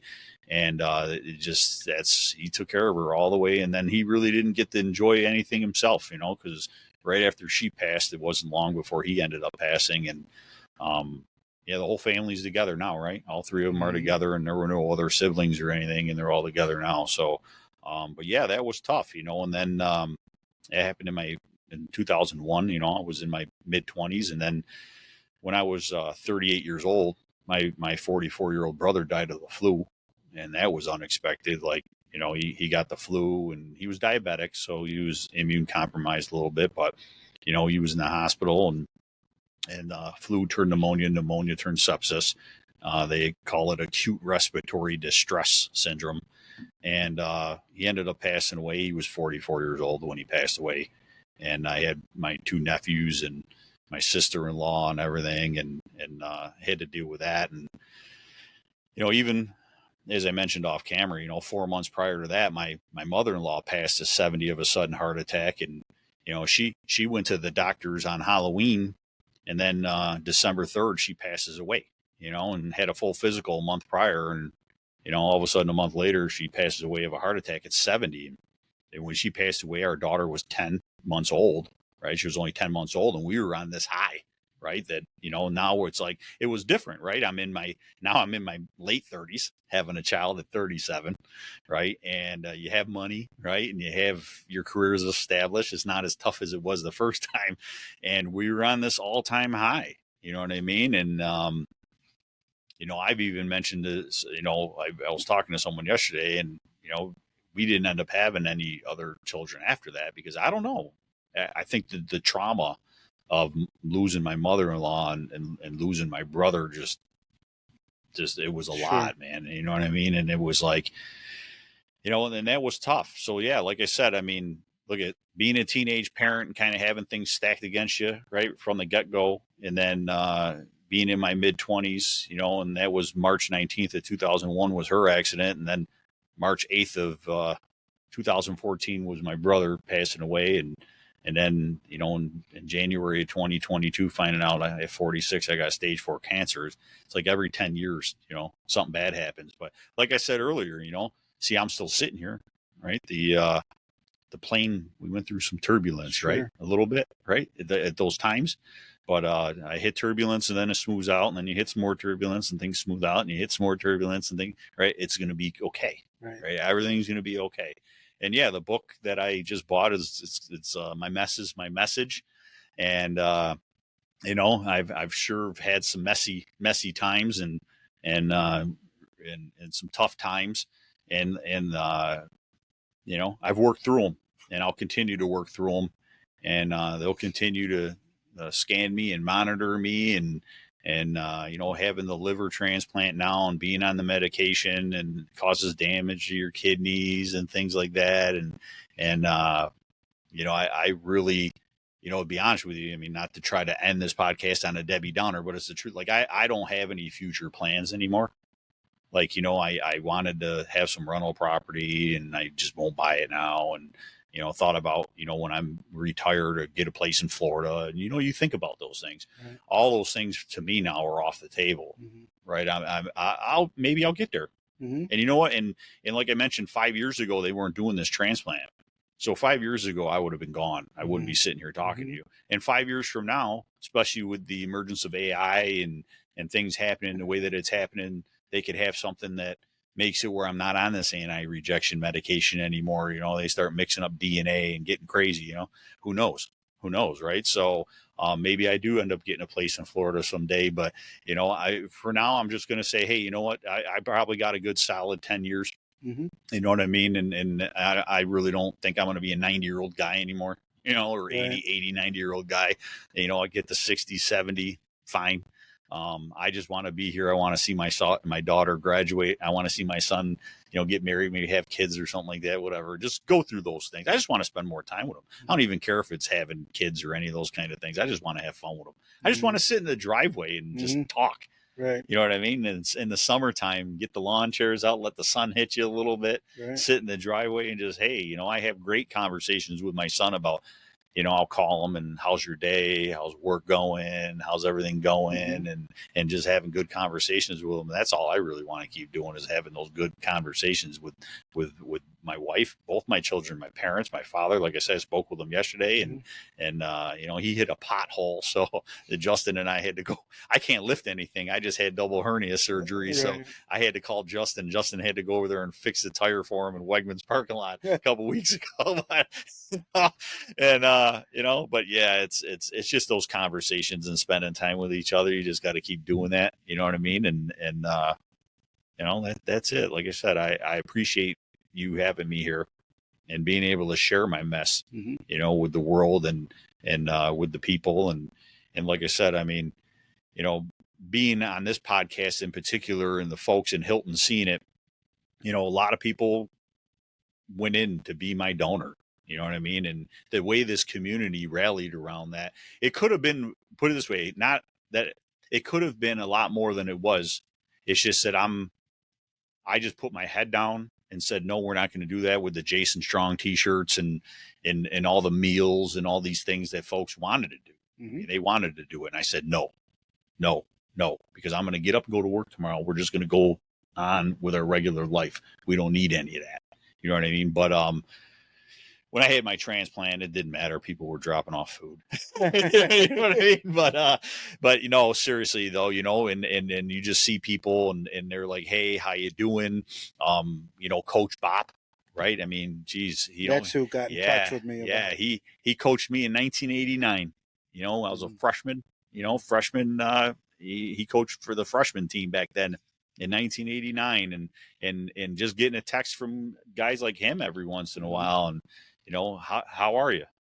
When Justin was in Pop Warner, I coached Pop Warner for 3 years when he was in Pop Warner. And so those coaches that I coached with, they just text me. I mean, I was coaching Pop Warner in I don't know, way back in the early 2000s, in 2000, I think it was. And they're like, hey, how you feeling? You know what I mean? And it was just that, it was the neighbors. And even still, I mean, I just had my hernia surgery, and my neighbor next door, I have a plow guy, but the plow guy doesn't do around all your cars and your porch and everything. My neighbor comes over, cleans my porch off, goes around all my cars. And, these people that just the way this community stepped up.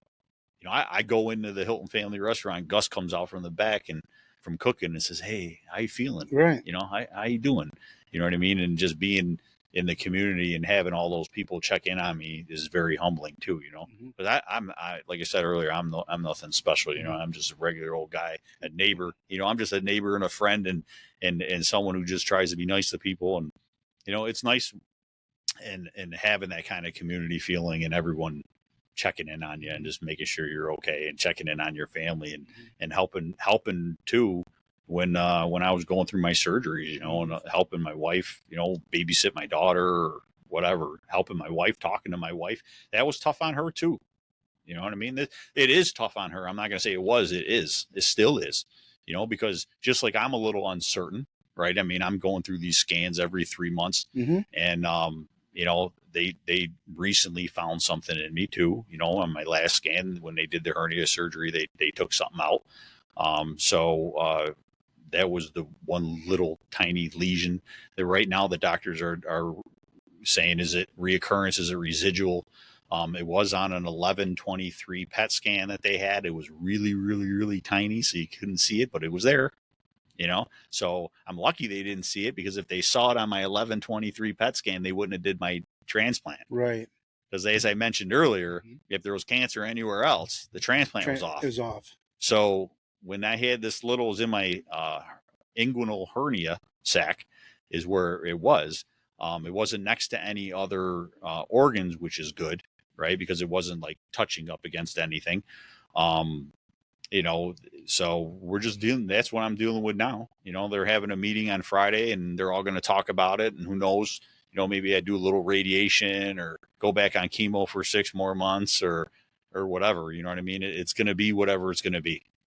Right. I mean, they're going to tell me what they're going to tell me. And if I feel like I don't like what they're saying, I might have to get a second opinion somewhere else or something like that and do what's best for me and my family. But, I'm going to just go through the motions like I did before, and it happens. I mean, look at the doctor said it, like there's reoccurrence, right? You had cancer in you, right? There's reoccurrence, but now that's the whole purpose of it, right? Is to do these scans every 3 months so that if they find something when it's small, like what they just found, then you get it out of you and then we address it and then we move on. Right. Right. And that's the whole thing. And that's going to be the progression moving forward. Yeah. It's just that who knows, in 8 years, are they going to find something that's in a bad spot where they can't take it out? Right. And now this is a different situation and a different, and then, like I said, and then when that happens, we'll just deal with it as it comes, right? Just deal with them as they come. And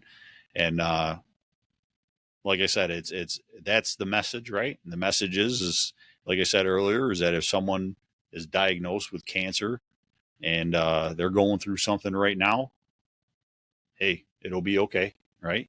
And then one thing I want to bring up before we close here, that my wife has hated this, and I believe if you Googled it, it was a University of Mississippi college football coach who said this years ago.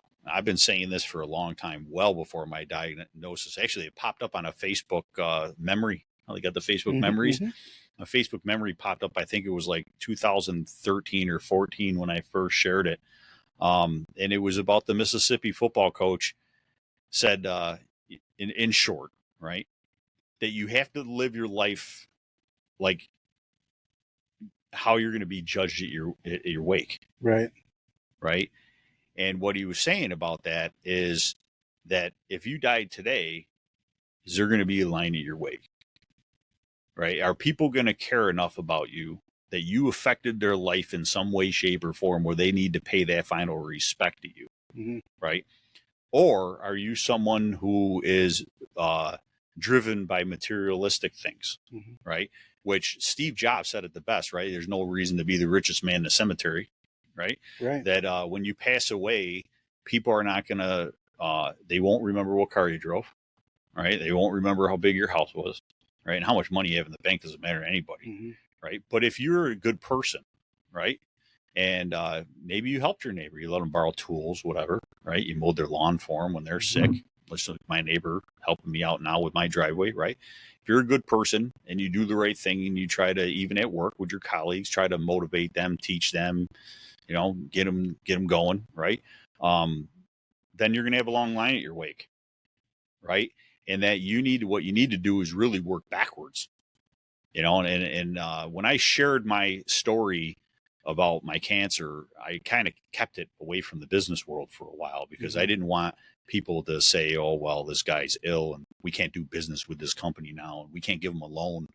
We can't give a 10-year loan to a company where their vice president's got stage 4 cancer. Right. So I kept it away from the business world for a long time. And I still really don't talk about it a lot in the business world. But I did put something on LinkedIn where, you know, where I actually called the name of the article. I wrote an article called Work Backwards. Mm-hmm. And you have to say that this is the result that I want, right? And okay, I have this result now. Are my behaviors and actions going to get me that result, right? And what I'm talking about is the result is the line at my wake, right? And that's all I ever want. Because if I have you know, it's kind of, look at it, you know, a lot of people don't want to talk about it, that kind of thing, right? But I think that my children and my family know who I am.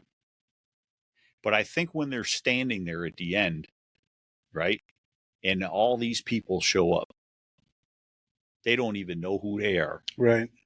They just show up in droves, right? They're going to be like, oh my gosh. Like, I knew what he was to me. Mm-hmm. He's a good dad, right? Mm-hmm. Wow, this is really something, right?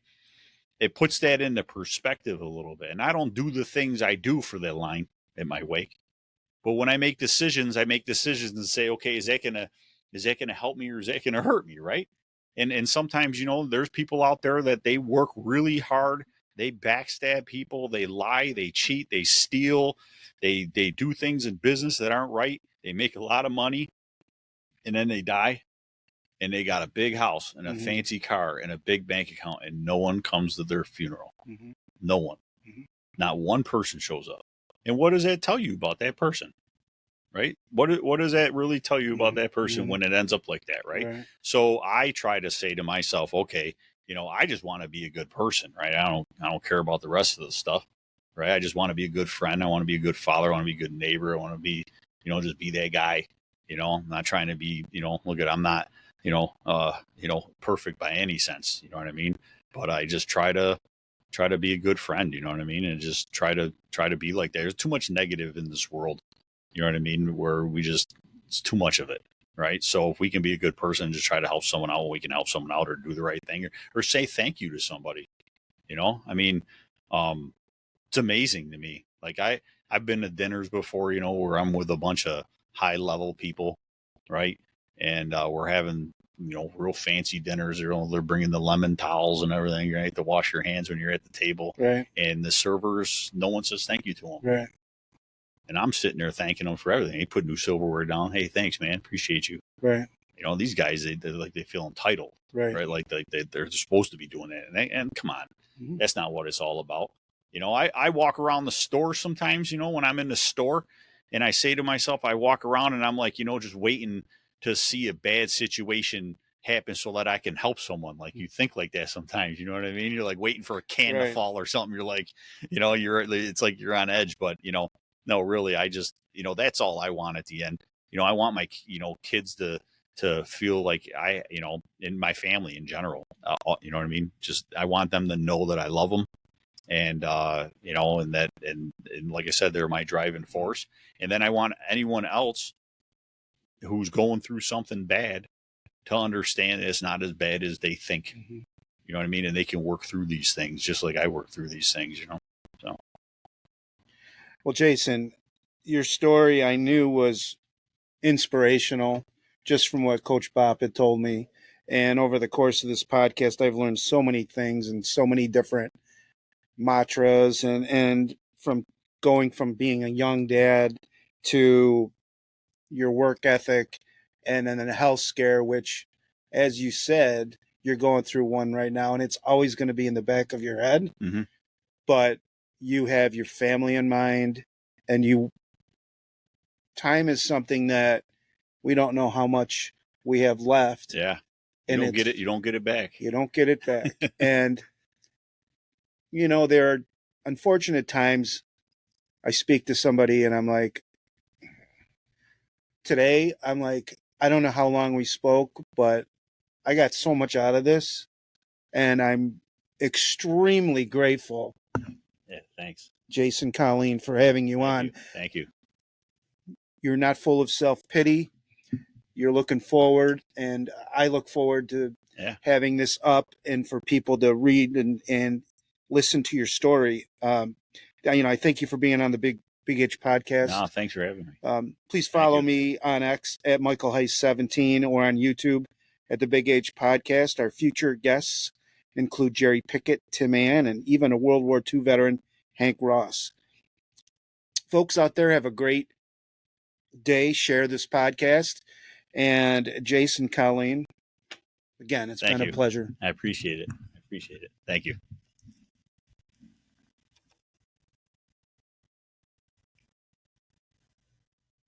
The Big H Podcast, tune in now. Conversations that'll wow.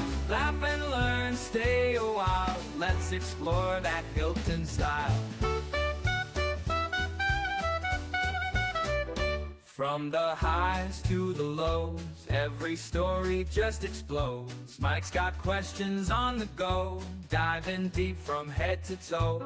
Every week the guests align, sharing moments so divine. Stay with us, the pace is fine. Every episode you'll find